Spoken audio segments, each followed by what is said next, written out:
quando a gente vai falar sobre sentimento, tá? Eu sempre tive cachorro, como eu falei pra você. Nada contra quem tem gato, mas o meu amor, sempre minha paixão sempre foi essa. E sempre tive uma ligação muito grande. Então, assim, eu tinha uma Doberman que é interessante quando a gente vai falar sobre isso. Se eu chegava em casa bem, ela sentia, ela vinha brincar. Se eu chegava em casa que eu não estava bem, ela vinha pro meu pé, deitava, e às vezes eu deitava no chão para deitar, a gente deitar junto. E quando a gente fala da medicina integrativa, e, e os sentimentos dos animais? Como é que você traz isso na sua medicina integrativa? É exatamente isso que você falou. E eu te pergunto, quando você deitava com ela e ela te acalentava, você se sentia melhor depois? Com certeza. Porque eles são drenadores de energia. Então você chega com aquela energia em casa, pesada, densa, uma mente acelerada, um coração que não está muito legal, eles estão ali, eles são para-raios. Então assim, por isso que a gente fala corpo, mente e espírito. Então assim, só quem acredita para compreender que nós somos cercados de energia, né, de companhias. Então nós chegamos em casa com tudo aquilo que a gente vem, com essa densidade, eles estão ali, puros e limpos para te receber. E pegam tudo isso que você trouxe para eles. E aí você fica leve. Quando você vê o bichinho tá ali, meio murchinho, vem um vômito, vem uma diarreia, vem um sono ruim, é muito agitado, fica irritado. E eu sempre gosto de perguntar nas consultas com quem ele é mais apegado da casa. E eu sempre gosto de saber as doenças que tiveram em casa. Ah, minha mãe teve câncer. Ah, o meu pai é assim. E a gente vai linkando para entender, porque ele vai pegando de todo mundo. E isso é muito verdade quando a gente fala assim, ah, o teu gênio tá aí, explica muito como que esse cachorro é. E é verdade. Ele reproduz muito o que nós somos, agitados, carentes, medrosos, inseguros, tudo isso eles são. Aí até, eu acho que assim, trazer até alguma coisa para desmistificar, quando se chamava Buba, a minha Doberman, e ela veio a falecer e a gente pegou um American e depois tinha um Pitbull também. E todo mundo falava mal de Pitbull, mas ele era o espelho da casa, então assim, era um animal dócil. Meu filho foi criado, o Vinícius, o Vini, foi criado com um Pitbull na casa do meu pai, que nessa época eu já estava no apartamento, mas ele ficou, meus pais cuidaram dele ainda. E ele saía simplesmente a forma que ele foi tratado e que ele tinha com a casa era a forma que ele lidava. Então a gente não tinha medo dele com meu filho, mesmo meu filho com meses brincando lá, porque era a forma que ele foi criado, era diferente do que às vezes as pessoas criam os cachorros realmente para ter isso aqui. Agora, uma pergunta que eu queria te fazer. A minha Doberman teve um câncer de mama, que é um câncer que é normal, quer dizer, é comum de se ter em Dobermans. A minha pergunta é, quando a gente vai falar sobre medicina integrativa, a mudança, quando a gente vai falar sobre alimentação, sobre exercício, sobre a parte até da espiritual da coisa, eu consigo também mudar o ciclo das doenças com eles? Quando a gente trabalha a medicina da longevidade, a gente vem entender, falar muito mais de ciência. Então a gente vem falar de genética, de epigenética, e de entender que todas essas mudanças elas conseguem alterar aquilo que está ali predisposto naquele organismo. Muitas vezes quando a gente entende, inclusive tem exame, já tem análise para fazer a tipagem genética desse animal e entender toda essa linhagem, né? Tudo que tem ali que pode vir a acontecer com ele. Não necessariamente quer dizer, ele já é da raça, já é uma herança genética. Não necessariamente ele precisa ter. Quando a gente entende o que alimenta, quando a gente vai entender da onde vem o câncer, o que alimenta o câncer, né? E aí aquele animal, ele depende da gente.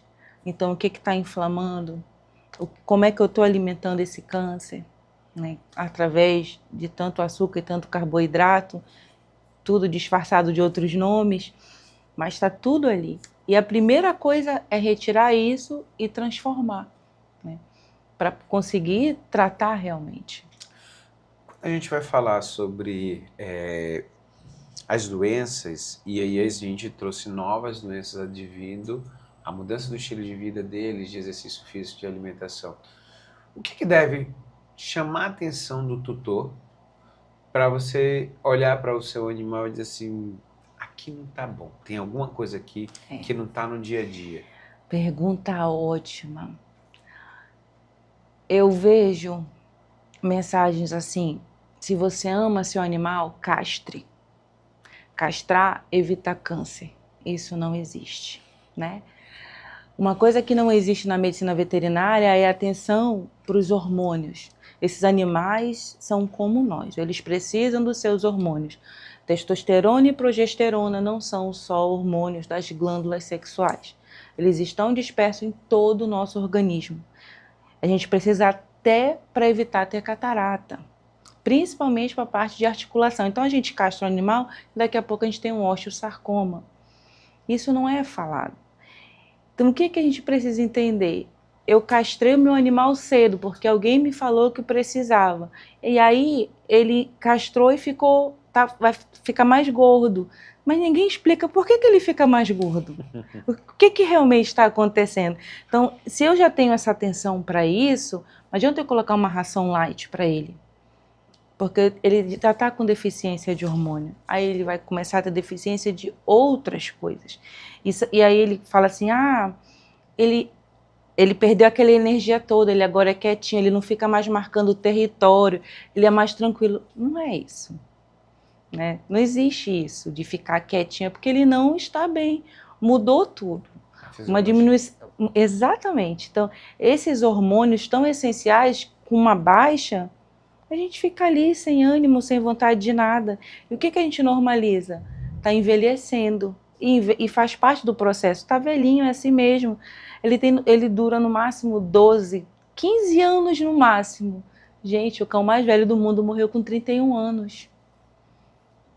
E quando a gente pega uma situação dessa, tem algum caso que venha na sua cabeça sobre uma mudança que você conseguiu fazer com a medicina integrativa e você teve realmente um resultado positivo que você fala assim, poxa, esse eu fiquei feliz?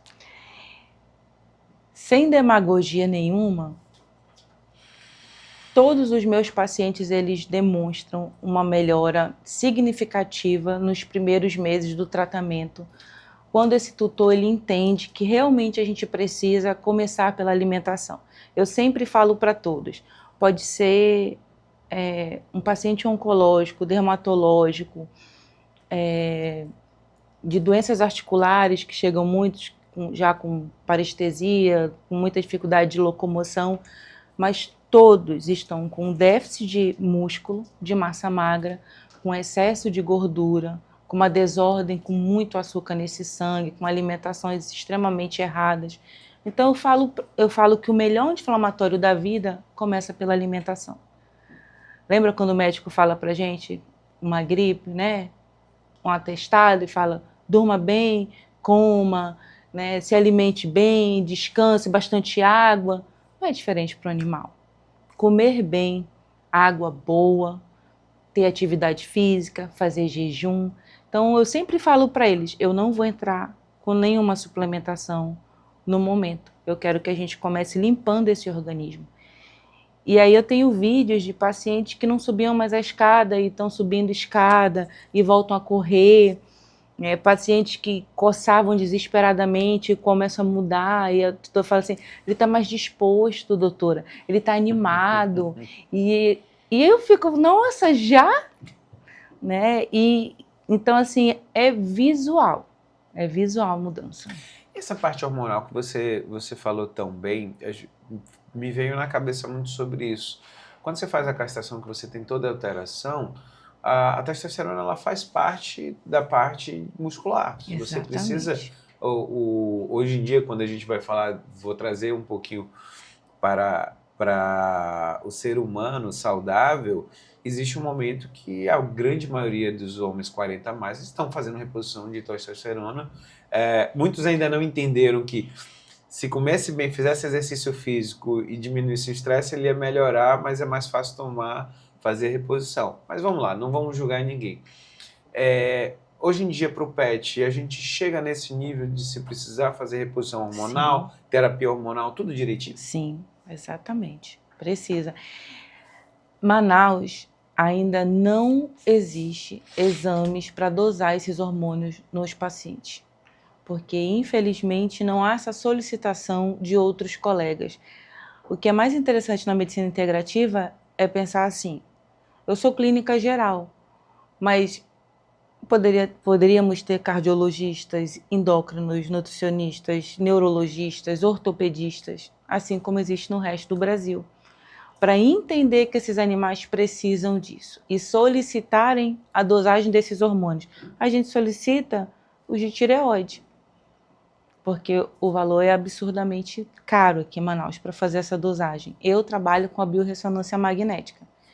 Então, quando eu faço o teste de biorressonância que ele acusa que esse animal tem deficiência daquele hormônio, eu já falo, a gente vai incorporar o hormônio nele. Porque eu tenho pacientes que, quando entrou na puberdade, com 8 meses, já foi castrado. Né? Então, quando ele já atinge um nível de idade adulto, que ele pôde usar bastante hormônio, castrou depois de 5, 6 anos. Tá, mas esses muito precoces, eles vão ter uma deficiência gigantesca na vida deles. Vai existir algum risco se a gente falar sobre o tutor, que ele vai tentar trazer realmente essas terapias sem o acompanhamento? Porque a gente está falando um pouquinho aqui de algo, para mim, muito novo, desde que eu te conheci, a gente estava conversando sobre isso, mas que às vezes a pessoa leiga, ela vai ver ali na internet, vai assistir o podcast e vai dizer assim, agora mudou tudo, eu vou fazer tudo sozinho. Existem riscos? Quais são os riscos de um tutor que simplesmente fala assim, agora eu vou fazer da minha cabeça? Eu já entendi o que a doutora falou. Na verdade, isso sempre existiu, né? Eu sempre falo do Dr. Google, sempre existiu.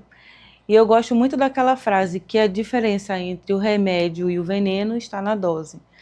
Assim como a alimentação. Eu ouço pessoas falando, eu dou a ração com arroz ou com batata e dou fígado. Eu falo, nossa, ela não sabe a potência que ela está dando, que ela está aumentando ali, porque o fígado ele não é só uma coisa bacana, ele também tem muito carboidrato, ele tem vitamina A, ele tem ferro, mas ele aumenta muito o que ela já tem naquela alimentação. Aí ela aumenta mais ainda esse índice glicêmico colocando o arroz. Então, assim, é uma bomba que a gente acha que está dando algo bom e não está.